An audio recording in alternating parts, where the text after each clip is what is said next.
everyone, this is Herschel. I know you are so used with my ukulele videos, my vlogs, and other things that I post here on YouTube. But for today, I want to make it an informative video which aims to help my fellow Filipinos who want to go here in the US. So a lot of my friends and my followers in Instagram were asking how I got here, what are the process, what did I do. For this video, I'm gonna be telling all of the information that I know. If you're interested with it, just keep on watching. So before I start with this video, I just want to give a disclaimer that I am not an expert, I am not an agent, I am not under an agency. I am just a J1 student who's just sharing her experiences and the processes that she undergone just to get here in the US, okay? But I just want to let you guys know that if I said something wrong or outdated, so correct me if I'm wrong, okay? I'm just sharing my experiences throughout the journey. So let's start. First thing first, I want to let you guys know that there are 3 kinds of J1 visa. I think there's more than 3, but I will just explain the 3 J1 visa that I am very familiar of. First thing is the summer work and travel. Summer work and travel is eligible for students who are still in universities. For example, you're a 3rd year student or a 4th year student and you want to go to States to experience this program, then go for it. You're eligible for it while you're still studying. But the duration is just for 2 to 3 months, and after that you need to go back and continue studying. So this is not mandatory, this is optional. Next is the J1 intern. So that's my visa. I am an intern. There's summer work and travel for students who are still studying.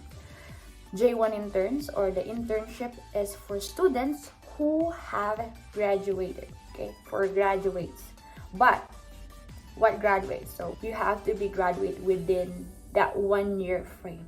After graduation, you can apply for this one. But after 1 year of graduating and you haven't applied for internship, then you were not eligible for it. So you have to apply right after the graduate, so you can be able to get this one. Because if you haven't, then the next one might be applicable for you. And I'm gonna explain that one. So the next one is the trainee. After 1 year of graduation, I wasn't able to apply for internship. Can I apply for this one? Okay, so here's the catch. You can't. Madaling salita, magtatagalog na ako, okay? Dapat may 1 year experience ka para makapag-apply ka sa trainee. Because if not, kailangan mo pa mag 1 year experience to be able to apply for this one, okay? Summer work and travel while studying. Internship, graduate within 1 year. And then trainee, have to be a young professional who have 1 or more years of work experience. Okay? Got it? Okay. How did I process it personally? Narinig ko kasi itong program ito through my professor, which is Ma'am Primo. And 3rd year pa lang kami, and 2nd year, I think she already said to us that we are able to apply for that program, and it fascinated me because US, oh my God, who wouldn't want to go here in the US? It's a dream. So at first, hindi ko siya naisip na parang possible siya. Isip ko lang siya, and then I started telling it to my parents na parang pwede po kami pumunta sa ganito, and sabi nila paghahandaan since maaga ko siyang nagsabi. So kayo din, if you really want to apply for this program, as much as possible, mag-start na kayong sabihan yung parents nyo or mag-ipon na kayo if kayo mag-finance sa inyo. Kasi it's pricey, okay? Pricey talagang pumunta ng US dahil. Mag-dream ka lang. Pangarap ko lang to before, hindi ko siya naisip talaga na parang magiging possible siya. But yun, na-try ko lang kasi nandito na ako ngayon. Okay, for that. Now, let's continue. Ngayon, habang naisip nyo pa lang na you want to go here in the US for that internship or training program, you have to start processing your passport. That's the most important thing that you need to, to have. It's not so hard. You can do it online. I can give you a link of a DFA appointment, and as early as possible mag-process ka na kasi minsan unahan yan sa slot and different branches. It's okay na mag-process ka na ng maaga even though 3rd year ka pa lang or 4th year kasi ang expiration date naman ng passport is for 10 years, so don't need to worry about it. So do it. But if you already have a passport, then good for you. Alam na natin lahat, di ba? Terminologies and the things that you need to know. Now, let's go for how it all started. First thing that I did is look for an agency. You can do it like do it yourself without an agency because it's cheaper. So much cheaper. But I recommend that if you're first time going outside of the country, especially here in the US, You can just go for an agency because mas safe siya, mas convenient, pricey siya, but you know, will guide you throughout the process. So, hindi ka na may stress. Go for agency, you know. It's a little price that you pay. So, para mas possible yung pagpunta mo dito. Mas secured siya kapag may agency ka. I'm not saying na hindi secure yung DIY. If you're very confident that you know how to process passports and other documents, then go for DIY if you're very confident with that. But if you're just like me na sobrang wala akong alam masyado sa ganito, nag-go ako sa agency.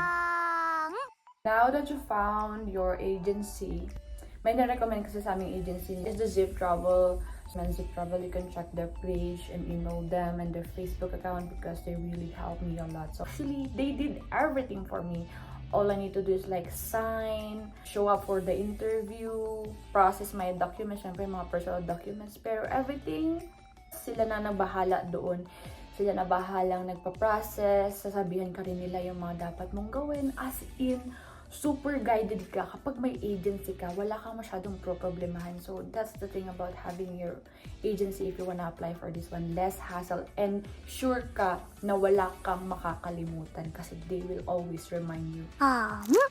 Now that you have an agency, for example, it's a different agency, okay? But specifically, I'm telling the process under Zip Travel.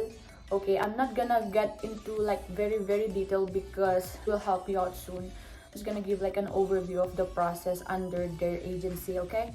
Before the initial interview, there's gonna be like an orientation with Zip Travel. They will orient you what are the 3 programs that I have just told you. Sasabihin nila and explain nila ano ba yung mga yon, ano ba yung eligible for you, and what are the possibilities, what are the opportunities, paano yung payment program, paano yung contract nyo, what are the process and everything. Everything will be explained to you with Zip Travel. Para malaman mo ba na worth it ba yung babayad mo, hindi ba to scam. They will secure you. They will assure you that they got your back. Okay? So after that, magkakaroon na kayo ng initial interview with their agents. Ma-assess nila kung okay ka ba makipag-usap, confident ka ba, ano bang goals mo sa buhay, just a little chit-chat. And then after you pass that, you will have to pay for the application fee. Every process magbabayad ka para matuloy-tuloy talaga siya. And just to let you guys know that application fee is non-refundable. So, dapat buo yung loob mo once na papasok ka dito. Dapat sure ka na gusto mo talaga itong gagawin mo. After mo mapass yung initial interview, very easy lang naman siya. You just have to be yourself. You just need to be confident, okay? Kakaroon ka na ng second interview.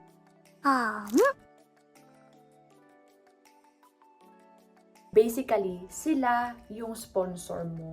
Yung maghahanap, mag-a-assist sa'yo doon sa US kung saan ka nila ilalagay na company.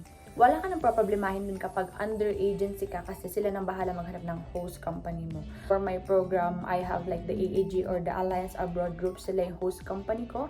Also another one which is the Green Horse Exchange is tatanggap ng mga J1 international students. Kausapin ka lang naman nila and the questions are very easy. General lang siya. I think they just want me. They just want to assess me on how I'm able to like communicate in English.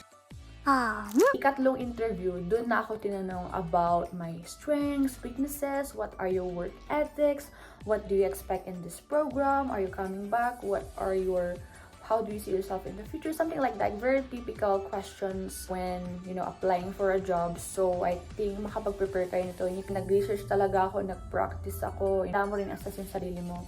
Confident ka talaga, as in alam mo within yourself yung mga sinasabi mo.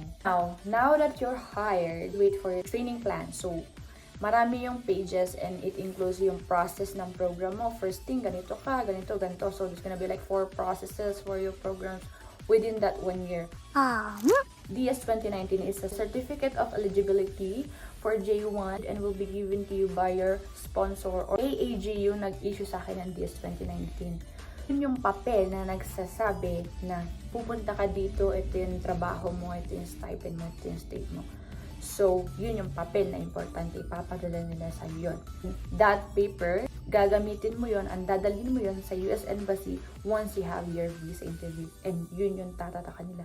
Yun ang pinaka-importanteng papel na madadala mo dito sa US aside from your passport. initial, yung sponsor interview, yung sa HR interview, I think. And then the fourth is the visa interview, which is the final, the boss interview. Doon mo malalaman kung makakapunta ka ba or hindi. Don't be afraid if you fail the visa interview because you can retake. I think after 5 months, pwede ka mag-retake ulit and ma-adjust yung training mo. And on my case, nakapasa ako. Thank God, nakapasa ako on my first try. Okay? So I'm gonna tell more about that on my next video if you want. May mga na-deny talaga. Ang daming na-deny nung panahon na nag-a-apply ako for visa.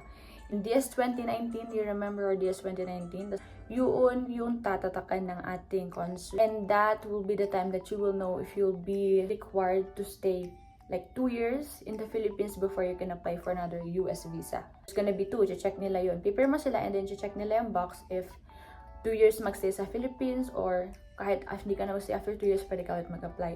And for my case, I'm so happy kasi hindi ako required na magstay for 2 years pa sa Philippines para makapag-apply ulit. So after my program, I can apply for another US visa. Visa interview din, oh my God, pwede ka nang makahinga-hinga, be.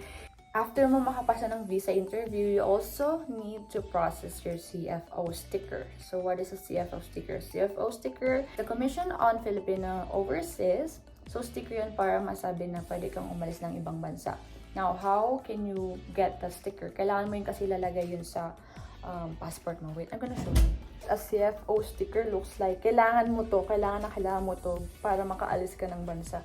Now, to be able to do that, it's also online, so no need to go naman sa Manila, but ang main office nila is sa Manila. So, you can apply online. So, yun lang yung binayaran ko na hindi yata binayaran ng agency. Apply ka lang online, you need to pass the required documents, upload it on their portal, and also there's gonna be like a video, it's a seminar that will provide or show you what are the pre-departures procedures, also yung mga kailangan mong dalhin, yung mga hindi mo dapat dalhin sa airport. So, magkakaroon siya ng orientation or seminar para maging aware yung mga aalis ng bansa kung ano yung mga dapat nilang gawin. Paano makukuha yung sticker? Online siya. Actually, you can pick it up to delivery because for NCR, it just takes up to 3 to 5 days, but for province, 3 to 7 days lang siya. After that, may CFO sticker ka na, all you need to do is wait for your airline ticket. You don't need to worry about it because the agency will be the one who will book it for you. So, wala ka na talagang i-worry, be. Magbabayad ka lang. You got your ticket, then pack your bags, make sure everything is there, dali mo na yung mga importante mong things. And also, if you're under agency, i-require ka din nila na magkaroon ka ng medical check-up since before ako umalis is medyo lagamak pa yung pandemic. So, required kang magpa-medical check-up just to be sure na hindi ka haharangin sa embassy. This is the question. How much? Magkano ba talaga yung magagastos mo pag pupunta ka ng US? It's almost $500,000, 500K. Including, all-in na siya. Andun na yung lahat, bayad mo sa agency, plus yung pocket money mo na papunta ng US. Worth it naman siya, guys, kasi mayroon akong ROI, then 4 months of stay having my internship here in the US. If you have any questions or random questions or things na hindi ko nasagot sa video na to because this is a very general video, hindi pa siya very specific, you can comment down and I'll try to accommodate all of your questions, okay? I just wanna tell that, keep on dreaming. Walang masamang mangarap and do some actions about it. Hindi ko talaga in-expect din na makakapunta rin ako ng US. Now, I'm making this video kasi feeling ko I have time na to explain, help you guys out para ma-achieve nyo rin yung dream nyo to get here, Huwag kayong magpadala sa mga sasabihin ng iba. Don't let them control you or your future because buhay mo yan. Sabihin nila, ang feeling pupunta ng US, ano ba yan, ang taas ng pangarap. Oo, mataas kasi aabutin ko, ganun ka dapat. Huwag mo silang isipin mo yung sarili mo. So, kung ano man yung pinaplano mo sa buhay mo, go for it. Thank you for watching. Guys, laban lang para sa kinabukasan. Okay, bye everyone.